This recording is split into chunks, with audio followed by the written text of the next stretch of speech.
Baik, Assalamualaikum warahmatullahi wabarakatuh. Saya di sini akan melanjutkan pembahasan selanjutnya dari kitab Tahafut Al-Falasifah karya Imam Al-Ghazali atau Kerancuan dalam berfilsafat.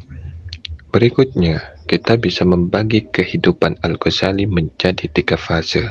Yang pertama, fase pra-keraguan. Yang kedua, fase terjadinya keraguan yang terbagi menjadi 2. Ketiga, fase mendapat petunjuk dan ketenangan. Fase prakeraguan adalah fase yang dapat dikesampingkan karena di fase ini Al-Ghazali adalah seorang pelajar yang belum mencapai taraf kematangan intelektual, yang baru mempersiapkan diri untuk menjadi orang yang memiliki pendapat independen. Meskipun Al-Ghazali menceritakan bahwa keraguan telah menghantuinya semenjak awal pada usia muda, fase kedua juga harus dijauhi karena dipenuhi oleh keraguan keras yang tidak menghasilkan apapun.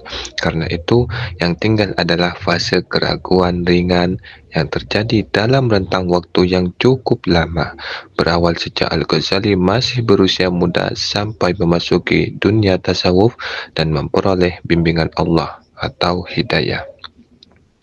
Di tengah-tengah fase ini, kita lihat Al-Ghazali menulis karyanya. Dalam ilmu kalam, kritik terhadap filsafat dan aliran Batiniyah saat itu.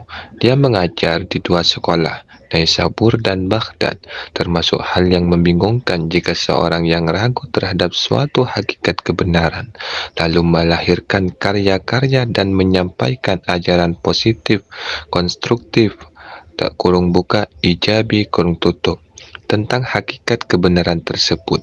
Yang saya maksud dengan penulisan karya dan penyampaian ajaran positif konstruktif adalah yang bersifat menetapkan kurung buka takrir kurung tutup dan memberikan eksplorasi lebih jauh tanpa melakukan kritik dan falsifikasi.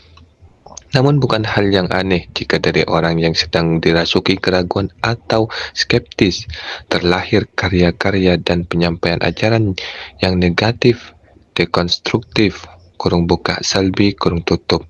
Yang saya maksud dengan karya dan penyampaian ajaran model ini adalah kritik dan falsifikasi terhadap teori-teori yang dianggap sebagai kebenaran, karena orang yang skeptis adalah pengkaji yang tak bisa menerima dalil-dalil pembenar, sebab ia merasa berhadapan dengan kerancuan-kerancuan dalam dalil-dalil tersebut. Karena ini, ketika ia menuliskan banyak kerancuan dalam berbagai karya atau dalam penyampaian ajarannya, ia dapat memenuhi permintaan orang yang meminta penghadiran keraguannya, dan pada saat yang sama ia juga hadir sebagai seorang ahli logika. Hanya saja para pembaca buku Tahafut Al-Falasifah yang memuat kritik terhadap filsafat merasakan bahwa pengarangnya mengusung konsep-konsep positif konstruktif yang hendak meratakan jalan bagi konsep-konsep tersebut dan dengan menghancurkan segala yang berseberangan dengannya. Dalam hal ini bisa dilihat pernyataan Al-Ghazali. Kami tidak menetapkan dalam buku Tahafut Al-Falasifah ini melainkan mendustakan mazhab mereka, kurung buka, para filsuf, kurung tutup. Sedang untuk mengafirmasi mazhab yang benar, kami akan menyusun sebuah buku setelah ini selesai. Jika petunjuk Allah membantu saya, insya-Allah yang akan kami beri judul Qawaid Al-Aqaid. Dengan buku tersebut, kami bermaksud melakukan afirmasi, sebagaimana kami bermaksud melakukan dekonstruksi dengan buku ini, yaitu Tahafut Al-Falasifah. Al-Ghazali memenuhi janjinya. Ia menulis buku yang terkenal dalam disiplin ilmu kalam, yaitu Qawaid Al-Aqaid. Dari sana jelas terlihat bahwa Al-Ghazali menyerang filsafat karena ia berseberangan dengan mazhab kalam yang berlaku yang hendak ia bela. Dengan demikian, dalam takaran kandungannya yang dapat ditarik pada masa positif konstruktif, buku Tahafut dapat digolongkan pada karya-karya Al-Ghazali dalam bidang ilmu kalam. Ia juga dapat dimasukkan pada apa yang ditetapkan dalam kajian-kajian ilmu kalam mendalam agar bisa membantu semua orang untuk menjawab persoalan bagaimana seorang skeptis bisa menyusun karya dan menyampaikan ajaran-ajaran yang positif konstruktif. Padahal Al-Ghazali sendiri telah menjamin bagi penyelesaian persoalan ini sebab ia telah menyampaikannya dalam uraian sebelum ini bahwa mazhab memiliki 3 pengertian.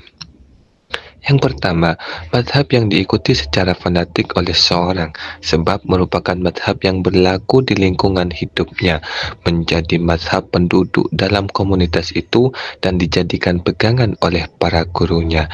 Yang kedua, mazhab orang-orang yang minta petunjuk. Mazhab ini berbeda-beda sesuai dengan perbedaan kondisinya. Yang ketiga, mazhab yang diyakini sendiri oleh seseorang yang tidak tampak kecuali bagi orang yang memiliki sifat sebagaimana yang telah ditunjukkan sebelumnya. Dalam hal sikap skeptisnya, Al-Ghazali hanya memiliki keraguan terhadap mazhab dalam pengertian yang ketiga, karena ia membahas tentang kebenaran agama yang ia anut dan diturunkan oleh Allah. Dengan keraguan terhadap mazhab dalam pengertian ini, tidak otomatis ia juga terjangkit keraguan terhadap mazhab resmi yang dianut seseorang. Mazhab Ahlu As-Sunnah merupakan mazhab negara tempat ia tumbuh dan hidup. Mazhab itu juga menjadi mazhab sekolah-sekolah yang ia lalui dalam pengembaraannya serta menjadi mazhab para guru yang diajarkan dalam aktivitas pendidikan dan pengajaran sampai ia berusia lanjut. Karena itu, semua karya dalam disiplin ilmu kalamnya selalu diawali dengan kata pengantar. Segala puji bagi Allah yang telah memilih dari sedikit hamba-hambanya dan akan fanatisme terhadap kebenaran dan ahlus sunnah. Jelas bahwa selama menjadi seorang skeptis terhadap kebenaran pada fase ini tidak dibenarkan menjadi karya Al-Ghazali sebagai pedoman untuk menggambarkan ide-idenya. Sedangkan fase ketiga merupakan fase di mana Al-Ghazali telah mendapat petunjuk pada pandangan ketersingkapan tabir sufistik. Fase ini adalah fase yang memungkinkan untuk menjadikan karyanya sebagai rujukan guna menggambarkan mazhab yang benar versi Al-Ghazali. Tapi tidak semua karyanya dalam fase ini layak untuk hal tersebut, sebab pada fase ini Al-Ghazali juga hadir dengan karyanya dalam 2 pengertian mazhab yang lain. Al-Ghazali memberikan uraian yang sangat detail ketika memberikan penjelasan bahwa ia memiliki karya-karya khusus untuk masyarakat umum yang ia sebut hakikat yang murni dan pengetahuan yang jelas. Dengan hal itu, Al-Ghazali telah membantu para pengkaji pemikirannya untuk memahaminya dengan pemahaman yang benar tanpa campur aduk dan rancu. Bersama itu, saya melihat tidak banyak orang yang tertolong untuk mendapatkan apa yang semestinya didapat sehingga bisa memahami dengan pemahaman yang benar. Sesudah itu, inilah secercah ulasan tentang biografi seorang ulama yang membebaskan. Saya berharap semoga ulasan singkat ini bisa memberikan motivasi kepada para pengkaji untuk melepaskan diri dalam kajiannya dari kungkungan, kejumudan dan hawa nafsu.